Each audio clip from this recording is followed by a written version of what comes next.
ভূমিকম্প নিয়ে সারা দেশে মানুষের আতঙ্কের মধ্যে এবার ঘূর্ণিঝড়ের আভাস দিয়েছে আবহাওয়া অফিস। পূর্বাভাসে বলা হয়েছে, দক্ষিণ আন্দামান সাগর ও তৎসংলগ্ন এলাকায় সুস্পষ্ট লঘুচাপ অবস্থান করছে।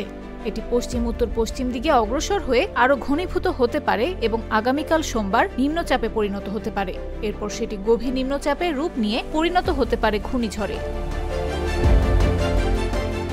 রোববার সন্ধ্যায় আবহাওয়া অধিদপ্তরের আবহাওয়াবিদ ডক্টর ওমর ফারুক জাগো নিউজকে বলেন, এখন যে সুস্পষ্ট লঘুচাপটি রয়েছে এটি ঘূর্ণিঝড়ে রূপ নেওয়ার যথেষ্ট সম্ভাবনা রয়েছে। আগামীকাল নিম্নচাপে রূপ নেবে। সম্ভাব্য ঘূর্ণিঝড়টি কোথায় আঘাত হানবে জানতে চাইলে তিনি বলেন, ধারণা করা হচ্ছে এটি ভারতের ওড়িশা, অন্ধ্রপ্রদেশ কিংবা আমাদের চট্টগ্রাম দিয়ে উপকূল অতিক্রম করতে পারে। সেক্ষেত্রে ভারত ও বাংলাদেশ দুদেশের ওপরই প্রভাব পড়ার সম্ভাবনা রয়েছে। গভীর নিম্নচাপ হলে আরও নিশ্চিত করে বলা যাবে।